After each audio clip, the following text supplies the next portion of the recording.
but this has been a World Cup of number ones, and the number one player in each team delivering. And we have to talk about what Kylian Mbappé has done. Another extraordinary performance. He does come off with the ankle injury, which is a bit of a worry, but over the course of this World Cup, tallies 8 goals, has 20 over the course of his World Cup career, which of course is the joint record with Lionel Messi, who also is actively pursuing more goals. 7 games with multiple goals. It is an extraordinary record for a player at 27 years of age.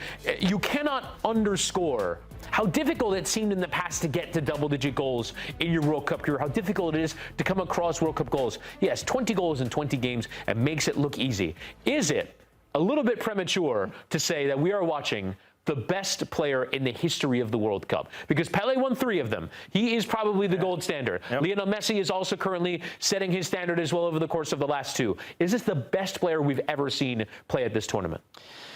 Yeah, I love how Cello's letting me go first on this one. You were biting at the tongue. You were like this. You were jumping. So out of respect, I'm letting the younger guy go first. I appreciate it. No, listen, this is remarkable what we're witnessing right now. 100 goal contributions for France, 64 goals now for France, 20 World Cup goals and 20 appearances, and the records continue to be broken at this FIFA World Cup. He will, no doubt in my mind, beat Lionel Messi's record. There's no doubt about it in my mind. Yeah. He's going to be the one who is going to have this World Cup goal-scoring record, and it will probably stay for a very long time. We are seeing more extended World Cups, 100%. That's coming and probably will go up to 64 teams at one point as well. But what Kylian Mbappé is doing right now, he is probably going to end up the world's greatest international player. Yes, Pelé is that guy right now. Yes, Lionel Messi, the greatest talent of all time. And I do love the fact that Leo Messi won that World Cup last time out. Yeah. Pelé's won 3 of them. Kylian Mbappé, in his first World Cup as a teenager, won that World Cup. In his second World Cup, made it to a final, scored a hat-trick in the final, and lost it. And he's most likely going back to, yet again, another World Cup final. And Witty, how old is he? 27, so he's probably got 2 more World Cups to look forward to. This guy, if we actually break it down, Cello, this guy could end up with 30-plus World Cup goals. Coming into this competition, we had Miroslav Klose sitting on 16 for 12 years. This is mind-blowing to me. I mean, how spoiled are we to have watched Cristiano, Messi, and of course this guy, Erling Haaland, score goals? I mean, these are World Cup goal scorers. I'll let you take it from here, Cello. But this is incredible. I can't believe what we're witnessing. Yeah, that's why I let him go first. See the energy, how he got everybody going in the room? Listen, what else can you say? Listen, it's a young guy playing in 2 more World Cups. He will score 30 goals, I feel, especially, and I hope, FIFA, if you're listening, please don't go to 64 teams. Please do not go to 64 teams. I think he will be, just because he's so hungry. Every time he scores, it's like, Messi scores, I'm going to score. Messi's go, I'm going to put 2.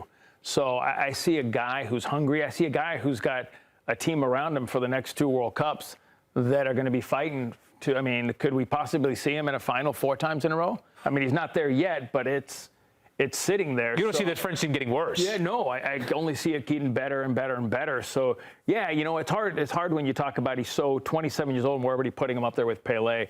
But when you look at the World Cup and you look at the history of it, yeah, he'll be up there. He possibly could be one that gets 3. I mean, let's be honest. Absolutely. With the team he's got, it's possibly to see 3.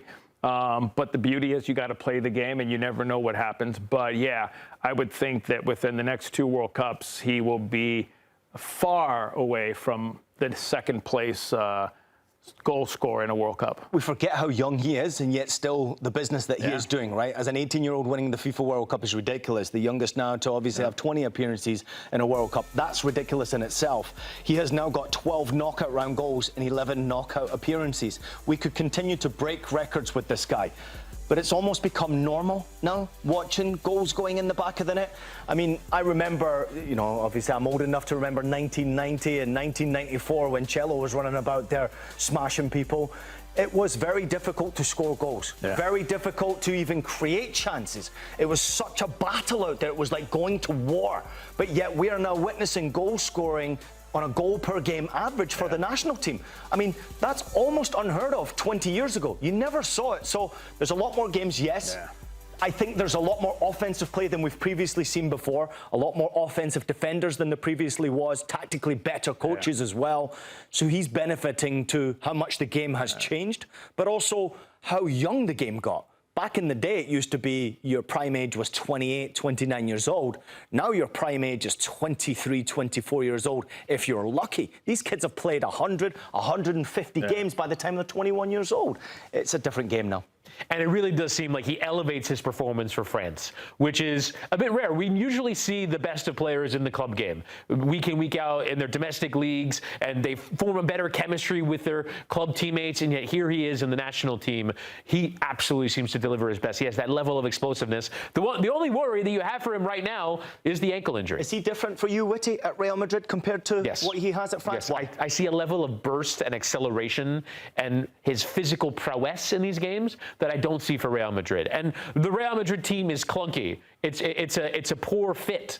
And I think he just, for whatever reason, loves this French environment. And it works for him. It's built around him, and I think it absolutely accentuates the best of his qualities. Yeah, well said. More about the coach Didier Deschamps, because it is a sort of a great story from an emotional standpoint, but he's also been in charge of this side now for 14 years. This is his 4th World Cup. He's managed to get this team on side, and it seems like they're playing for him because this is his last ride. He has said that this will be his last major tournament in charge of the French national team. What do you think he's doing right? Because it's not every day that you have this kind of collection of talent, but you also have to get it right in terms of the chemistry, in terms of the combination of the players, and it seems like he has always gotten the best out of Mbappé and the best out of a great group of attacking players, Marcelo. Listen, I think when you talk about a coach, the players have to understand him. All of these players have bought into the system. They've possibly could reach 3 finals in a row. So I don't think he micromanages them. I think he lets them show their personality. And the best coaches in the world allow players to do what they do best. And when this team goes forward, that's what they do best. So he's not asking them to defend. They do it naturally. It's just one of those situations where you have so much talent coming through. I think the hardest part is, how do you manage that much talent? How do you make everybody feel a part of it? And I think he has. When you look at Barcola, when he's coming in, he feels he's ready to go. So, I think when you look at a team like this, you say to yourself, this is probably, and I think we were listening earlier, probably one of the best French teams we've ever seen. And we'll see. They got to finish it off 2 more games. But I think what makes them special is the coach allows them to show their personality, and they all understand the system now. I think there's a lot of respect for him, for what he did do as a player as well. Let's not forget this guy won the World Cup as a player, which is tremendously important, I think, when you're dealing with this many world-class talents. You're also dealing with human beings and how you be able to bring that together. He's done that as a player, being in the locker room. He understood what it's like to create a winning culture and make sure every single player is sort of happy in some way or another or feels a part of the group. He's doing exactly the same now as a coach. Every single player looks like they're happy to be there. As you pointed out there, Barcola coming off the bench, he looks fresh, he looks happy, he's just excited to be a part of this group. And I think, of course, at times it's down to team selection, which pretty much speaks for itself right now. He's made his preference, what player he wants in which particular position. Doué over Barcola, that's his decision. But I do think he's made some brave decisions as well when it comes to team selection. He brought Jean-Philippe Mateta because he wants a bit of diversity within his group. He wants to be able to play a different way.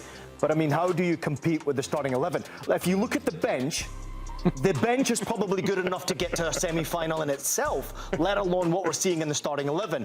So, therefore, every single player is happy to be a part of this because I think they realise we're on the road to World Cup success here. And as Cello pointed out, there was a great statement. This is their World Cup to lose. And I'm starting to feel like they believe that themselves. They know it's theirs to lose.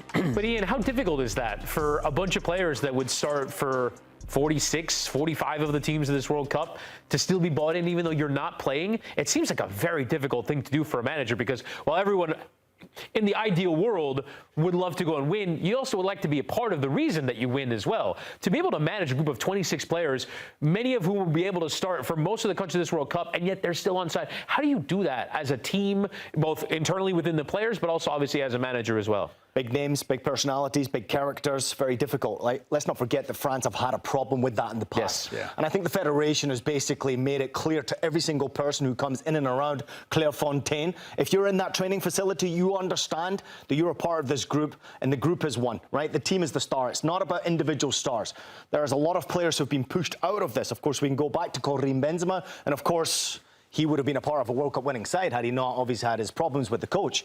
He's had the reins for a while now. Respect is everything in our game. Cello can tell you more than I can, especially when it comes to a World Cup, how important it is to have a leader at a World Cup, that everybody buys into that. For me personally, respect is everything. If he gets the respect of the group, and that's from 1 to all the way to 26th player, then you've got every chance of creating success because team chemistry is better than individuals.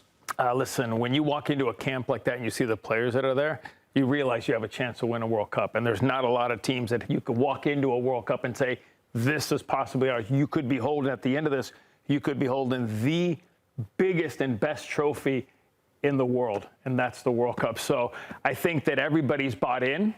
You look at the players that come in, they're not walking in. And I'm going to put an example. Sometimes you see Gio Reyna walk in. Sometimes you see that kind of not because he didn't start. I don't see that with this team. I see a team that's bought in.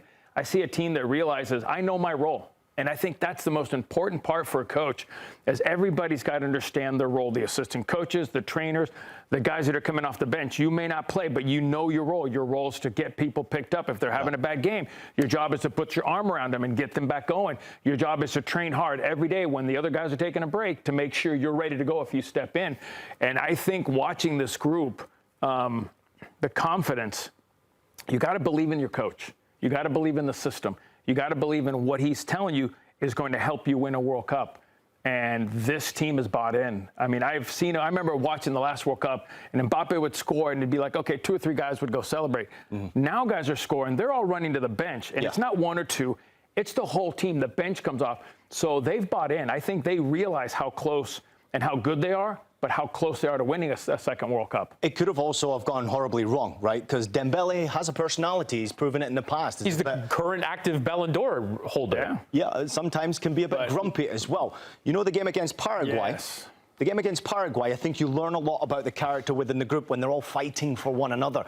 It didn't go tactically their way, right? It was a bit of a dogfight. Yeah. And you kind of saw them looking at each other and thinking, we're in this together. You're not leaving one player out to hang here. You're going up against one of our players. You're going up against the whole group. And that is very difficult to beat when you've got as many talented players in that locker room, but also leaders, quality, winners. And I was going to say, with the first game they played...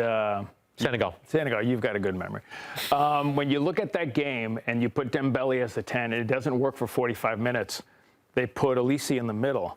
Dembele didn't get upset. He went outside and he's like, okay, great, let me do my job now. He got the ball, he went out 1-1. Olise tore it up in the middle, but they all bought in. Yeah. Most players would get upset if you took them out of the spot that they want to play in. And I think that's where the coach comes in. The coach does such a great job of realizing where the problem is, where he like this at halftime, he's like, okay, boom, we're switching it. Since that 45 minutes, this team, I would say right now, is unstoppable.